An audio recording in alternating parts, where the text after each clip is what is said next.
Hello and welcome to the round 6 leading into round 7 question and answer video. It's George from Fantasy Take TV, and we'll go through a whole bunch of questions from my weekly video. So if you have a question for me, you can leave it in the video.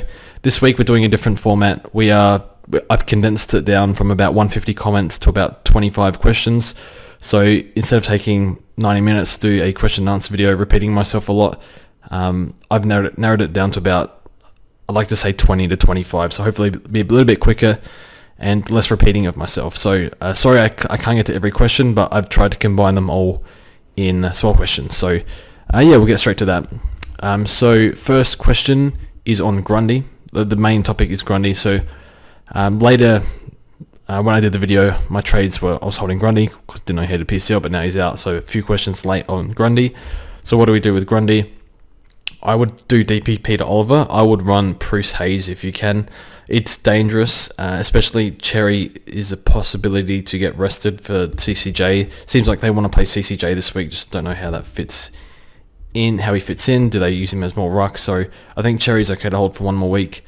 But yeah, that would leave a very dangerous Bruce, Hayes, maybe Dixon at R3 line, just very dangerous territory. So what would I be doing? I'm going to Oliver. I have money in the bank ready for Gordon next week if required.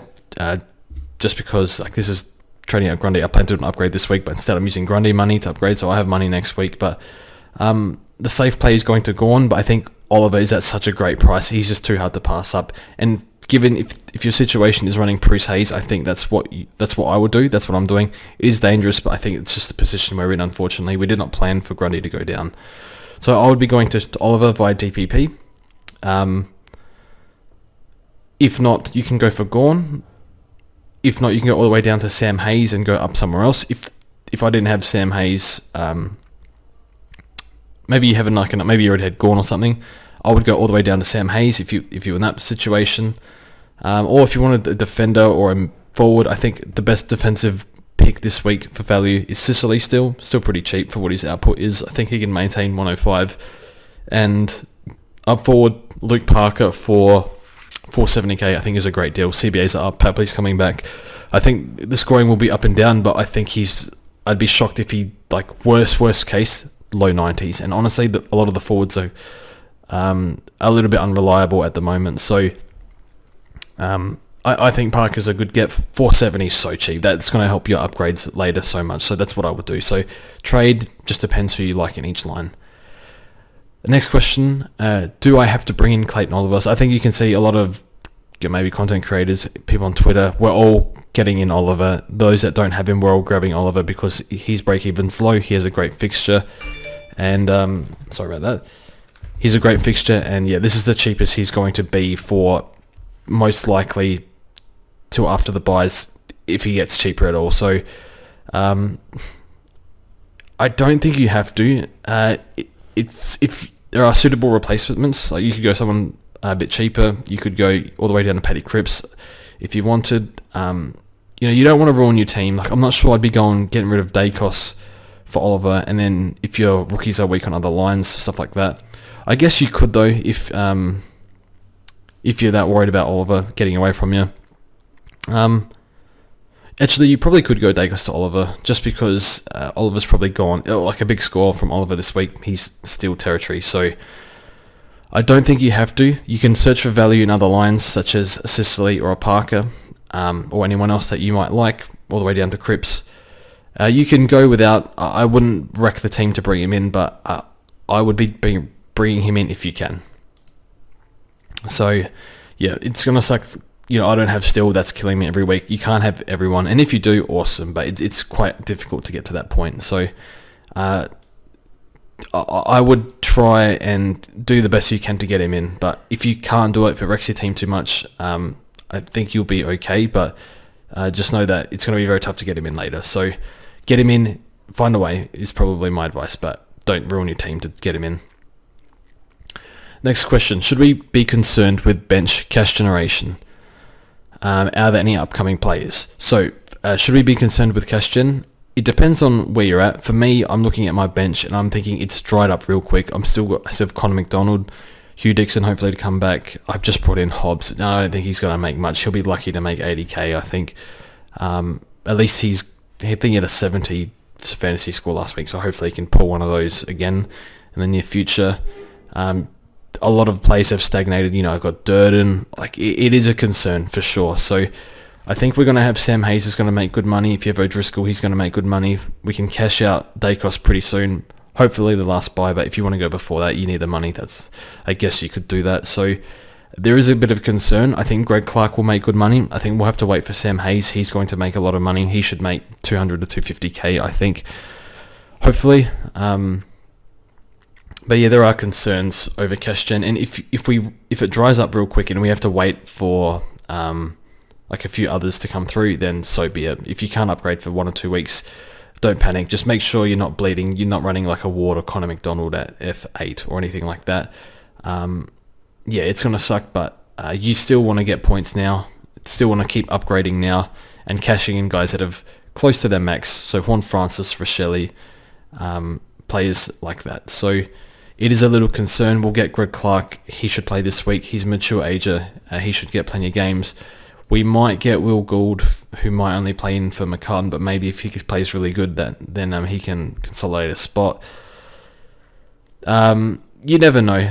We might get some players.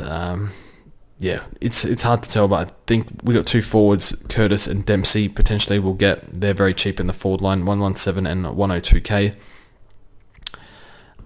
Just have to watch how they go in their second games, but given they're cheap, they have a 50 and a 60 or something in the first game. They might be capable of making 150k. So cash gen is very dire at the moment. I think you asked me 2 weeks ago, cash gen was unreal.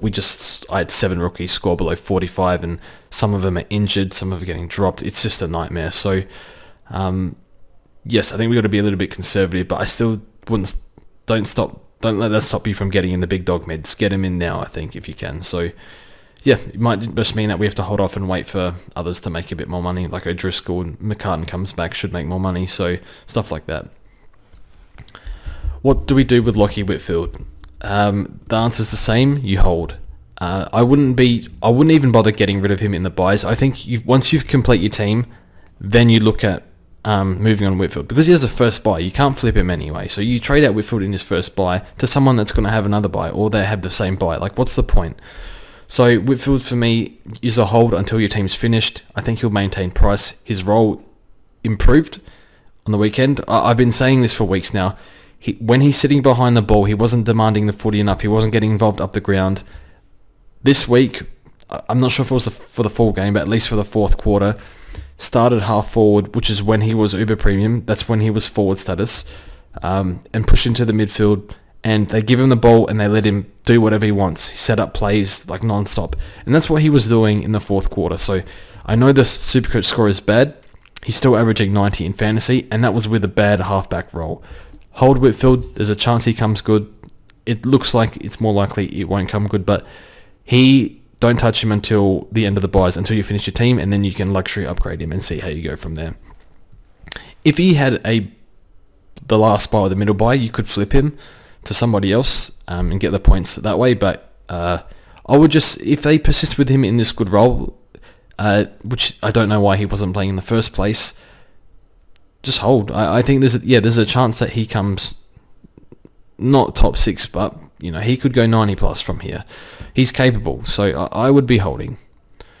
I know it doesn't look like it, but at least the role improved, and yeah, as I said, wait till you finish your team. His price, he should approximately maintain price from here on out.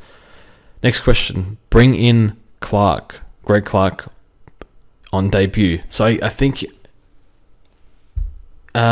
want to hope there are rookies on the horizon, I guess, but because I think everyone will get Clark in his second or third game.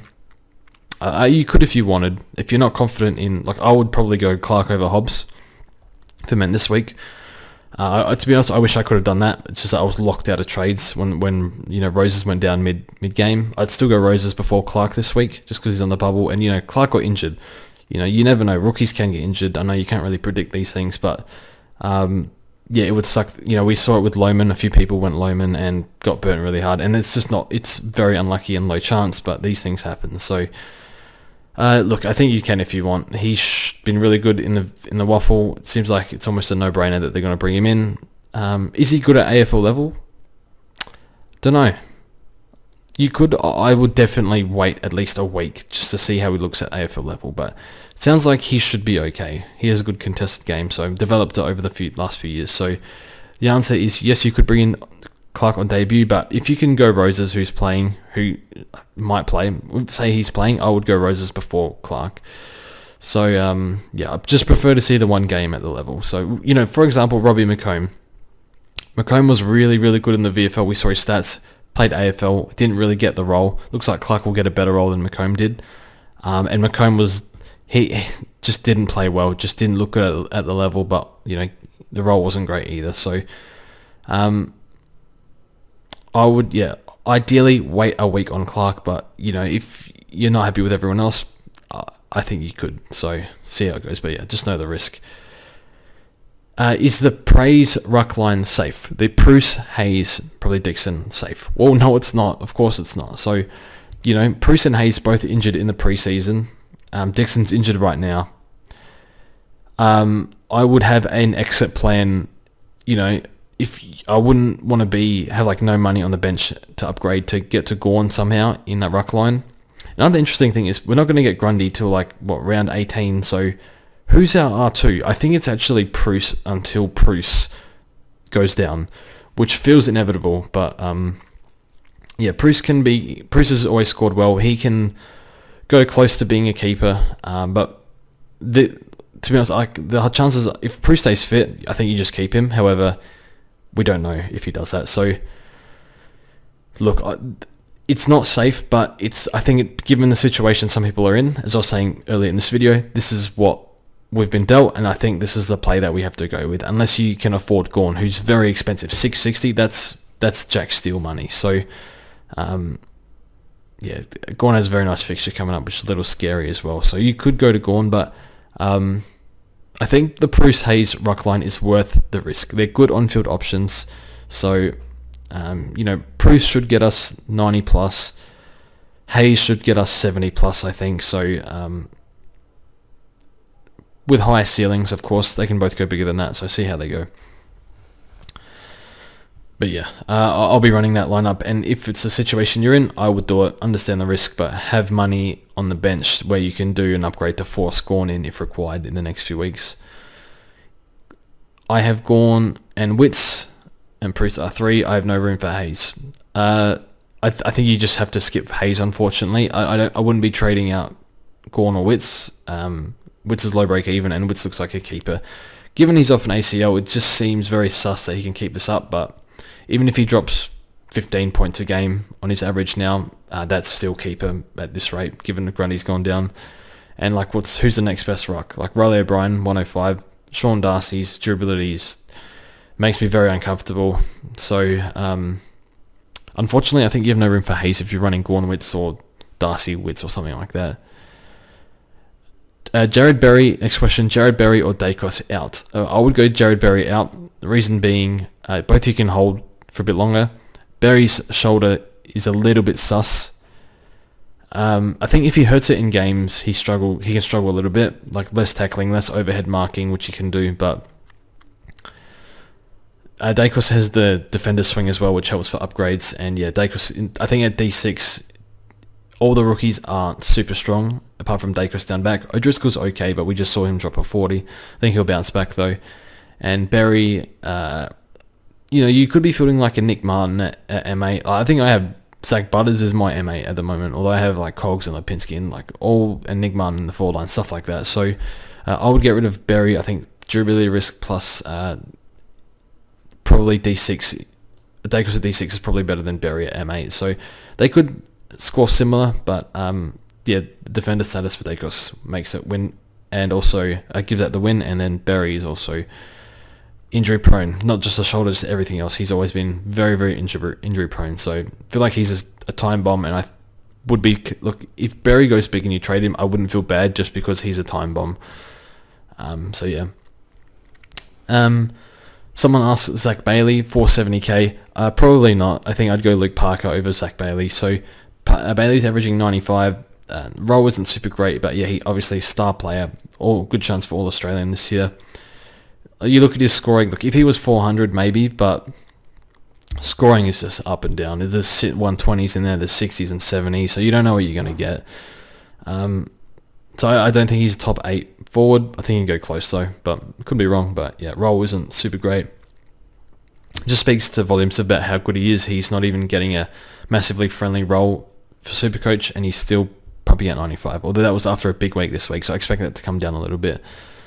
Luke Parker versus Jordan Dagoi. Luke Parker for me, comfortably. I think JD and Eno disagree with me, but I know Dagoi's role looks like a little bit more consistent, but Parker has durability. He has proven over more seasons. I think with Papley coming back, there'll be less need for Parker up forward. And yeah, Dagoi, it's been okay. He's been good this year. I think even he's not averaging super great for the amount of CBAs he's getting, and I think it might be a victim of Collingwood's game style. I had a few clangs as well, but I think Dagoi should be good for like 100, and I think Parker maybe between 95 and 105. So the average should be similar, but I trust Parker more, and the durability is pretty big for Parker, so I would take him. But yeah, as with Parker, just you might get a 50, but you also might get a 150. Just be prepared and don't get upset if he puts together a 3-round average of 70. He's capable of doing it. He'll give you a 150 at some point. Okay, so we have a question on, should I get a Primo at M7 or D5? So he probably wants to trade at Grundy. Do I go for a 7th midfielder, or do I go for a 5th defender? I actually like the M7 because I know that you might not as be strong on field, like in the defense line, because you probably say you got O'Driscoll at D6 or say you got O'Driscoll in defense and you got Nick Martin on the field at M8. Obviously, you want Martin over O'Driscoll, but if you're not sure who to pick in defense, and you don't want to pay up just yet, maybe you're waiting for Stewart or Doherty to come down a little bit. If they do, I'd rather be like, what's the point of paying like 570 for Stewart when you can just pay an extra 20-30k for like Keys or Brayshaw? So I'd go for the M7 just because you might not be as strong on field, but you get to secure a big dog mid. You probably get a defender cheaper later, and you probably know who you want in the midfield, whereas a lot of people don't know who they want in defense just yet. I'd love Sinclair and Doherty, but I can't pay 570 at the moment. That money needs to go to Jack Steele, Gorn if I need it, and stuff like that. So if you know what defender you want, go for the defender. No worries. You like, I don't know, Jordan Dawson's coming down a little bit. You like him, you can go for him. But for me, I would be going the midfielder because the on-field setup's not as great, but I know who I want in the midfield. I'm not sure who I want in defense just yet. If you don't have Sicily or Shaw or anything like that, go for them for sure. Otherwise, go for a mid. Brayshaw versus Keys versus Touk versus Walsh. Who would I pick out of these four? So I think all four you'd be stoked to have in your team. I think one has to be Touk just because of the history of his scoring last year. And he's showing better signs every week. Hasn't quite put it together just yet, but I still think he's running really, really hard off the ball, which is good. Tackle numbers are down overall, but still... hopefully he started tackling. He had those 2 weeks without tackle, so that probably really hurt his average. I don't think that'll happen again. So probably Touk 1. Okay, Keys, Brayshaw, Walsh. I think Brayshaw's like 115. I think Keys is like 115, and I think Walsh is 115. But they all have upside for more. So I don't think there's much in it. If you look at the raw stats, I think Ben Keys has the best stats. It's just his clangers are a little bit high. Brayshaw's clangers are very low. Keys gets an extra 3 contested possessions a game on top of Brayshaw. So I'm pretty staggered at Brayshaw is only averaging like 9 contested possessions, and he's scoring this well. That freaks me out a little bit. So Brayshaw just seems to be scoring with ease though, and he's been tagged. It's probably Brayshaw, Keys, and Walsh, although I could have that the wrong way around. Walsh has gone on runs of 120. Honestly, I don't know. I think they're all great options. I actually don't mind Ben Keys. I think he's just stuffing the stat sheet every week right now. It's just pretty good to watch. And Disposal's not super great, but Keys could go 120. They could all go 120, to be honest, but Walsh doesn't have a ruckman, so at the moment he has or he doesn't have his main ruckman, so that's a tiny bit of a concern. But that's a really tough question. But I think Touk first, and then pick one of the other three, whichever suits your buy the best, probably, because they all have different buys. Should I get Jack Steele now or wait till after the buys? I think you got to wait till after the buys unless you're good for the first buy. So I know a lot of people are in trouble for the first buy because Cogs and Butters up forward, maybe Petty Cripps in the midfield, and then Short, Hewitt in defence. So that's already 5. Maybe you have someone else. Maybe you're running Bruce, that's 6. So you're cutting it really fine there. So I think, unfortunately, we might have to pay like $6.80 for Steele, possibly more after the buy. If you feel good about that buy, that's okay. Otherwise, if you're getting all of it in this week, so then around 8, 9, 10, 11, that's only 4 weeks, then he has a buy. So you get him after the buy, I think. So yeah, get him after the buy. Which defender under 550k? And honestly, I've looked at this. We spoke about it in the podcast. I've got no idea because everyone probably wants Sinclair and Doherty. And if you like Witherden as well, but which defender under 550k? If you don't have Short or Sicily, I'd go for them. The other 2 cheaper ones I don't mind. I'm not sure a top 6, but I think they'll go close. Dale and Dawson. So Dawson had a bit of calf soreness, but Dawson's barely had an injury. He's played many games in a row. And Dale also has had, I'm not even sure Dale's had an injury. Maybe way back, but recently Dale's injury history is pretty clean. Dawson just had the calf soreness. Andrew Brayshaw had that last year and for like a week, so probably similar for Dawson there.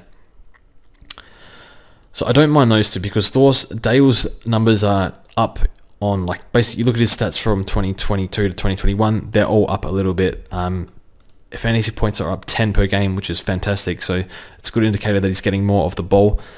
And Dawson, well, if he moves onto a wing, he should be able to score a bit better. So we're expecting that at some point. We just don't know when. But even down back, he's scoring probably 100 flat, something like that. I think that's what he's going at the moment. Just had a down game back in Ballarat. Ballarat, not the greatest place for halfbacks to score, even though Dale did well there. It's, just one of those games where I think Frampton and Durde just marked everything. And Dawson's marks per game are very high and just didn't get that game. So I think Dawson and Dale both relatively safe bets, I think. So if you're looking for that cheaper option, that 50k cheaper than the others, you could go for that. You could go for Pendles. Pendles has a bit of injury history the last few years, but boy, I love watching Scott Pendlebury play, and I would never doubt that man.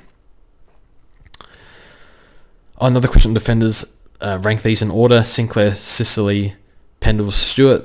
Number 1, I'd go Sicily, which is weird because I think I'd be one of the few people that say Sicily first. I think Sicily has, it's weird to say this, but Sicily has no soft tissue history.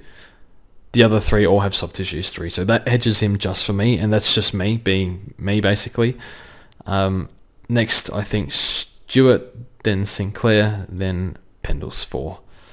So, I think for me, I just love the way Sicily's playing at the moment. He's intercepting, he's demanding the footy, he's doing the give and go down back. He's switching the ball. He's pushing up a little bit when he needs to, taking the most marks in the league right now. I'm not sure that's sustainable, but I love what I see from James Sicily. And Sinclair's been really, really good this year. I think there'll be a bit of regression from Sinclair. They give him the ball in defence, and then he just goes for a run, does whatever he wants. So I'm surprised players have put attention, or teams haven't put attention into him yet, because he just does whatever he wants back there. And he's a really good user of the ball as well, which helps. And Pendles is playing goes into the midfield when they need him, gets kick-ins off half-back, really good user down there, so he's been good. And then Stewart's a perennial sub 110 defender. Intercepts, such high usage from him back there as well. And gets a lot of easy ball as well, which is good. Doesn't mind a few chip and mark plays. So, I think for me at the price, Sicily. And then Stewart, then Sinclair, then Pendles. So, it's a tough one. I think Sinclair and Stewart look like they average similar. Buy discussion. So, what should we do for the buys plan now? I think you wouldn't want more than 7 premiums in any line. Figure out which rookies you want to hold. I'd like to hold Dacos through the buys, maybe O'Driscoll depending on that. I might even hold Paddy McCartan because the first buy and the third buy are quite tough. What ends up happening is I just need their money and end up cutting them. So hopefully hold Dacos through the buys. maybe one of Dagoi or Paddy McCartan. I'll hold through the buys. See how we go. So yeah, like players with the first buy, if you're already stacked in that, like just wait. Like no steal. Cripps is probably the one because he's 500k. It's just so stupidly cheap for him for what his output is. I think you can go for Cripps, but otherwise, yeah, wait on steal, I guess, unfortunately. And yeah, for me, I only have 4 premiums playing in the middle buy. So I'd like to go for a Crow at the moment. So maybe a Dawson or a Dawson or Key, something like that. Maybe Tom Stewart has a middle buy. So players like that, players that I wouldn't mind having anyway. But yeah, I preferably someone in that buy range. I was planning for Jake Lloyd, but now the more I watch Jake Lloyd, the more I wonder, do I actually want him? And with every week that goes by, it's kind of like no. It's more no than yes every week. So I'm a little worried about that. So if he's at the right price and puts together a few good games in a row, maybe, but no, not right now. So figure out who you want. Luke Parker as the middle buy. I assume most people easiest buy is the middle buy this year. So yeah, and just remember, if you're running Bruce Hayes, they have both share the same buy. So just remember that. So in the first buy, so that might make that round a little bit tougher. So yeah. And now a few individual players. Connor Rosie, I don't mind the Rosie play. It's risky. Does he hold the role? Does he stay fit the whole year? Can he keep up this form given he's unproven? I don't know. I think he does maintain the role. I think that'd be silly.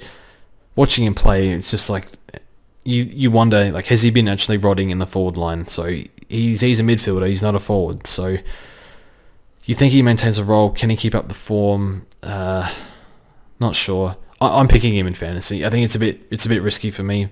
Supercoach especially, he shares the buy with Butters and Canelio in Toronto as well if you have him. So it's quite difficult. Makes life a bit difficult, but you have to get him now. I wouldn't bother waiting till he's 450 next week. Just get him now if you want him, because yeah, it's too risky for my liking. So too many question marks. But if you want to go for him, that's fine. He has a good role at the moment. Nick Vlosten is a hard no. Don't know. Doesn't really have full seasons of premium scoring. Has poor durability. I think that's enough for that. It could work. Chances are low though. Would you rather Gawn or English as your final ruckman? I'd rather Max Gawn.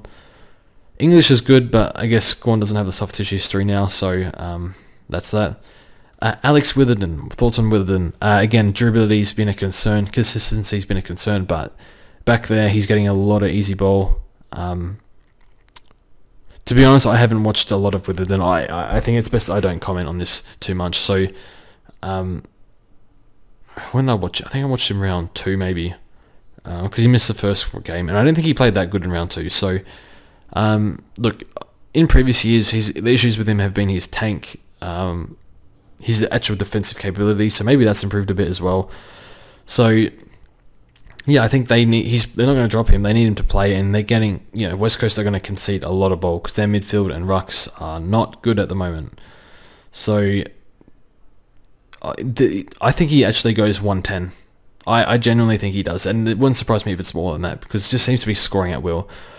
So honestly, I need to watch him a bit more, but I've watched him in the past, and we've just seen him get a lot of the pill in the past, and his kick-ins, from looking at the numbers on the weekend, I think his kick-in numbers are going up and up and up. So I think it's okay. I think you can go for it. Just know that I think the durability is not super great with him, so that's one thing to note. Dan Houston, well, I actually don't mind Houston. It's just I owned him in fantasy last year, and I could never get rid of him. I don't think I got rid of him till like round 21, and it was a horrible, horrible experience. He might have been injured, and I find it hard to trust him, but his role was a bit more settled this year. I think he's playing a bit more wingish for the most part. So, but yeah, pushing up to stoppage. So, good user. It was a really good use of the ball last year. Played a bit injured with his AC joint. Did that multiple times, and he played a bit sore. It was a bit like when Guthrie was never quite the same after he hurt his AC joint. So, you could, if you want, 500k. Averaging, I think, the 108. I think that'll probably regress to low hundreds, but he's a pass for me. I wouldn't surprise me if it worked because his durability is actually quite good, apart from his hurting his AC joint last year. But when it goes pear-shaped with him, it goes very pear-shaped. So I don't really 100% trust him, but if you do, that's fine. Not against it. Tom Green's still a good option, 550k. Yeah, if you want. He looks like the real deal. He looks good. GWS are just a mess at the moment, so yeah, his contested ball winning is just off the charts, so that's always going to help his scoring. The release handball, he gets the in and under stuff, so good overhead, has multiple avenues to scoring. I think he'll be like a 130 player one day. So look, you could go for him if you want. I think it's I don't like that he did his hamstring late last year. That doesn't sit well with me, so I'm going to pass, but he looks quite good, and at this point, I think I'd rather pay an extra 50, 40k for like a Brayshaw or Keys, or even Petrarca at the same price is okay, but see how that goes. Getting Coleman, hard no. Preseason hamstring, forget it. I did that with Hull. Didn't even score that well either, so obviously Zorko back there. The plan was in the preseason with Coleman that they were feeding him the ball a lot at training, and they said Harris Andrews is like, we want to give him the ball 25 times a game. Like, he's such a good user, run and carry. But first of all, did his hamstring, and then now they've moved Zorko back there. Still got Rich down there. They feed the ball. Like, Rich doesn't have to do that much back there. He doesn't have to do a whole lot of running. They just give him the ball and he just launches it, and that's pretty much it. So, and Rich can also intercept as well. So, yeah, Coleman was supposed to take Birchall's kick-ins, but now that's Sorko's done that. So probably just forget it. I don't think it's worth it. Is Max Lynch an option? 200k first ruck? Probably not. Just not. We have better rucks available. And he scored like a 50 on the weekend. Plays Gorn this week. So he hasn't shown any high scoring ability at AFL level. So consistently. So for me, it's a pass. Does Keys get tagged this week against Ash? Possibly. It's interesting you bring that up. Who knows? Like, I don't know. It's possible. I wouldn't worry about it too much, to be honest. Like, it could happen, but you can always wait a week on Keys if that's possible. Because GWS, like, they were tagging, but they were still losing, even though they beat Took. But I think there was Gold Coast was struggling in that game anyway. Like, Rao couldn't touch the ball, so I don't know what GW is going to do week to week. Who knows? Yeah, I think they're just backing in their plays after watching them lose a fair bit after Ash tagged a lot. So, yeah, that's also hurting the rotations of Cogs and Taranto. So, and they threw Ward in there. Does he get tagged? I don't know. It's possible, though. I think if I'm tagging on the Crows, I'm going to Ben Keys, not Laird. So, a lot of score involvements for Ben Keys. Finn Callahan, is he an option? Probably a bit too expensive, unfortunately, but he's better than Hobbs if you have the money, so I would probably do that. But again, does he hold his spot? He's looked good, but Leon Cameron, we just don't trust him with the rookies over the past few years. Ben Hobbs an option? Ideally, no. I'd almost go early on Clark over Hobbs, to be honest, but now there's a 30 in his system for the next 2 weeks. Does he hold his spot? Not sure. I don't think it's worth 150k, so no, unfortunately I have him, but is what it is. But he's looked okay around the ground. Had a few unlucky kicks that hurt his score, but